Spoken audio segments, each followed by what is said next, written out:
हम बात कर रहे हैं सबका साथ सबका विकास की, लेकिन हम जा कहाँ रहे हैं? हम जा रहे हैं विभाजन की ओर, हम जा रहे हैं कुछ लिमिटेड लोगों का विकास करने की ओर। क्यों नहीं बढ़ने दी जाएगी? सबका सड़कों पे हक है ना। ये सड़कें किसकी बनाई है? ये सड़कें टैक्स पेयर्स की बनाई हुई है, हम जैसे लोगों की बनाई हुई सड़कें हैं ये। तो जब आप एक धर्म के लिए ऐसे इंतजाम कर सकते हैं, और आप दूसरे धर्म के लोगों को कैसे मना कर सकते हो कि आप जो है वो सड़क पे आप नमाज मत पढ़िएगा? क्या फर्क पड़ जाएगा नमाज पढ़ने से? कि आने वाला जो समय है वो बहुत ही संकट से भरा हुआ समय है। आप इस समय देखिए कि जो भारत है, वो भारत हर एक इंडिकेटर में, आप एक एक इंडिकेटर की मैं यहाँ बात करूं, आप जीडीपी की बात कर लीजिए, आप अनएम्प्लॉयमेंट की बात कीजिए, आप स्कूल शिक्षा की बात कीजिए, आप हायर एजुकेशन की बात कीजिए, आप रिपोर्टिंग की बात कीजिए, आप पत्रकारिता की बात कीजिए, आप कोई भी बात कीजिए, हर एक इंडिकेटर में इस समय इंडिया बहुत ही डाउन पोजीशन पे है। हम बहुत ही, हमारा जो स्तर है बहुत ही गिर रहा है। हम बात तो अक्सर ये बोलते हैं ना कि रुपया गिर रहा है, सिर्फ रुपया नहीं गिर रहा, सिर्फ इकोनॉमी नहीं गिर रही है, उसके साथ हम हर चीज में गिर रहे हैं, हर मोर्चे पे हम जो है वो नाकामयाब हो रहे हैं। और ऐसे में आप बहुत सारे बदलाव इकोनॉमी में देखेंगे।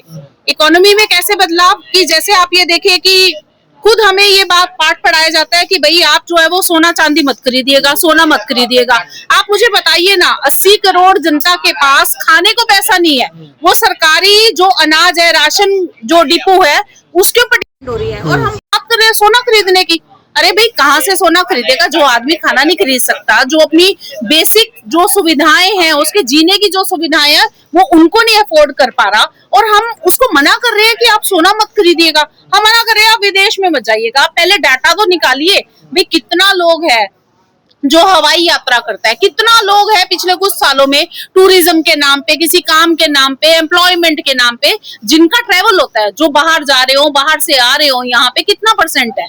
टोटल पॉपुलेशन साइज का कितना परसेंट है? आप किसको मना कर रहे हैं? और फिर तो यही हो रहा है ना कि नमाज नहीं पढ़ने दी जाएगी सड़कों पर, गाय को पढ़ने दी जाएगी। सबका सड़कों पे हक है ना। ये सड़कें किसकी बनाई है? ये सड़कें टैक्स पेयर्स की बनाई हुई है, हम जैसे लोगों की बनाई हुई सड़कें हैं ये। सरकार ने अगर सड़क बनाई है, और सरकार, मैं जो है वो बिहार से, पटना से वापस आ रही थी, और वो कावड़ का दिन थे, और मैंने ये देखा कि बड़े ही इंतजाम किए हुए थे, और वो सारे सरकारी इंतजाम थे कावड़ के लिए। तो जब आप एक धर्म के लिए ऐसे इंतजाम कर सकते हैं, और आप दूसरे धर्म के लोगों को कैसे मना कर सकते हो कि आप जो है वो सड़क पे आप नमाज मत पढ़िएगा? क्या फर्क पड़ जाएगा नमाज पढ़ने से? शिफ्टों में पढ़िए ना, हम मना नहीं कर रहे, पर शिफ्टों में पढ़िए ना। अरे भैया, शिफ्टों में पढ़िएगा? क्या आपने कावड़ियों को कहा था कि आप शिफ्टों में चलिएगा? क्या आपने उनके लिए इस तरह के प्रबंध किए थे? जब कोई मेला लग जाता है, किसी देवी के मंदिर के बाहर जो मेला लगता है, आप वहां पे ऑर्गेनाइज वे में आप उस क्राउड को ऑर्गेनाइज करते हैं क्या? आप फिर किसी एक पर्टिकुलर धर्म को ही क्यों ऑर्गेनाइज करने की बात कर रहे हैं? ये तो पार्शियलिटी है। तो देश में यही तो बदलाव हो रहा है कि हम बात कर रहे हैं सबका साथ सबका विकास की, लेकिन हम जा कहाँ रहे हैं? हम जा रहे हैं विभाजन की ओर, हम जा रहे हैं कुछ लिमिटेड लोगों का विकास करने की ओर। हम सारे रिसोर्सेज को कुछ एक ऐसे जो घराने हैं, कुछ ऐसी कंपनीज हैं, कुछ ऐसे नाम हैं, हम धीरे धीरे करके पूरी इकोनॉमी को अपने उनकी तरफ शिफ्ट करने पे लगे हैं। पावर से इसलिए उठाए जाते हैं ताकि कोई जो मेन मुद्दा है शिक्षा स्वास्थ्य से जोड़कर वो ना उठाया जाए। बिल्कुल। और इसका तो सबसे बड़ा एग्जाम्पल आप देखिए ना, कॉकरोच जनता पार्टी है। कॉकरोच जनता पार्टी के अंदर जो करोड़ों जो मेंबर्स बने हैं, वो सारे के सारे, हम बात करें जेंजीज है, क्योंकि उन्होंने अपनी कंडीशन लगाई है। उन्होंने कहा भाई, अगर आपका अनएम्प्लॉयमेंट है, अगर आप सोशल मीडिया पे रह रहे हो, अब देखिए कोई सरकारी कर्मचारी, कोई काम करने वाला, कोई बिजनेसमैन तो अनएम्प्लॉयमेंट है नहीं उसका, ना ही वो सोशल मीडिया पे इतना, तो वो जो वहां करोड़ों लोग मेंबर बने हैं उस पार्टी के, तो वो कौन लोग हैं? वो अनएम्प्लॉयड है ना।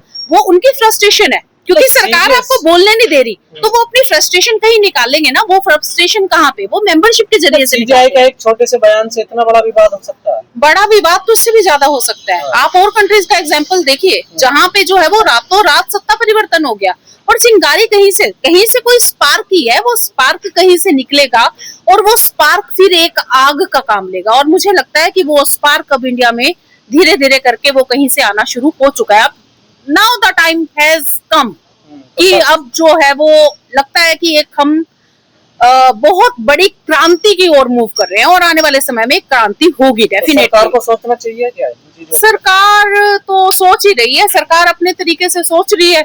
अगर सरकार इन सब चीजों के लिए अगर वो नहीं काम करेगी तो हो सकता है कि मात भी खानी पड़े हमें। आप जिन्हें जैन जी या बेरोजगार कहा जा रहा है, अब उनको उनके आरोप भी तो लग रहे हैं इधर उधर के कि ये इधर से फंडिंग, उधर से वहां से लिंक बताया। अरे पाकिस्तानी, पहली बात तो देखिए कि मैं वो जो डाटा एक निकाला गया है जिसके अंदर ऐसा बताया गया है कि 49% कुछ पाकिस्तानी पॉपुलेशन है और दूसरे कंट्रीज का है। देखिए मैं उस डाटा पे बिलीव नहीं करती, क्योंकि जहां तक मुझे टेक्निकली पता है कि जो उसका ओनर है वो ओनर ही उसकी इंफॉर्मेशन आउट कर सकता था। ओनर के अलावा कोई दूसरा आपके पार्टिसिपेशन को ऐसा बाइफरकेटेड नहीं कर सकता।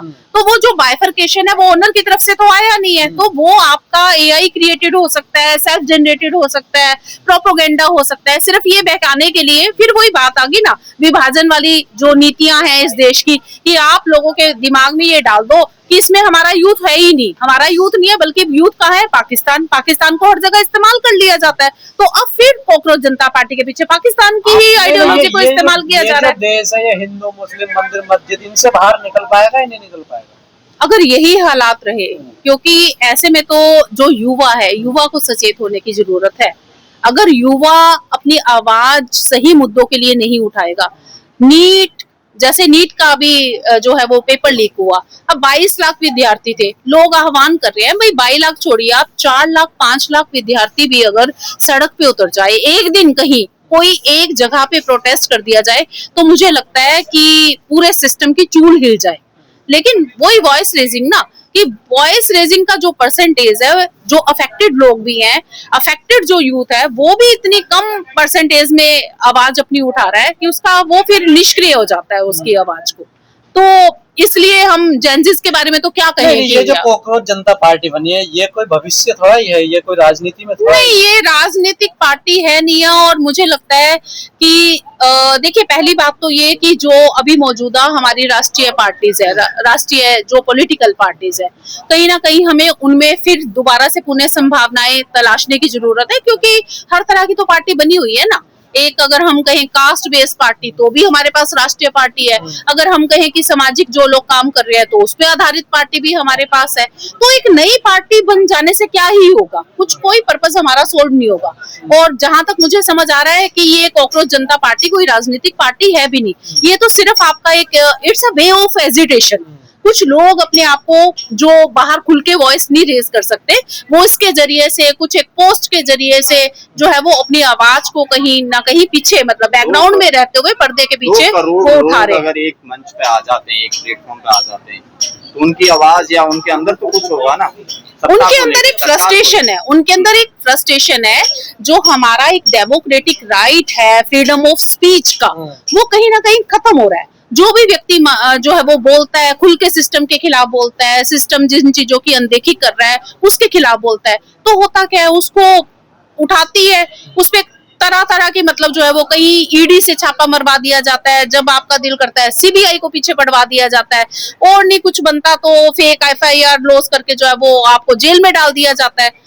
2, 3, 4 साल बाद उसी व्यक्ति को फिर छोड़ दिया जाता है। किंगशुक वांगडू इसका सबसे बड़ा एग्जाम्पल है। तो आपने क्या नैरेटिव जो है वो सेटल किया, आपने ये नैरेटिव, ये लोगों के मन में एक डर बिठा दिया ना कि अगर आप जो है वो सत्तारूढ़ पार्टी के खिलाफ जो है वो वॉइस रेज करेंगे तो आपके साथ भी ऐसा काम जो है वो हो सकता है। तो ऐसे में यूथ बेचारा क्या करेगा। हालात बने हुए, क्या आपको नहीं लगता विपक्ष भी कहीं ना कहीं जिम्मेदार है?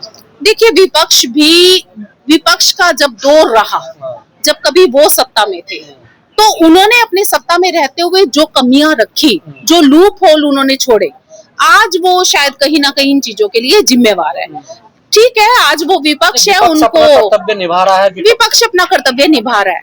मतलब शायद जितना खुल के मैंने माननीय राहुल गांधी जी को देखा है इन दिनों में, सड़कों पे देखा है, यूथ के साथ देखा है, डिफरेंट मुद्दों को उठाते देखा भी, तो उन्होंने देखे ना सीधा सीधा माननीय प्रधानमंत्री के ऊपर बिल्कुल स्पष्ट रूप से कहा कि ये जो है वो गद्दार है।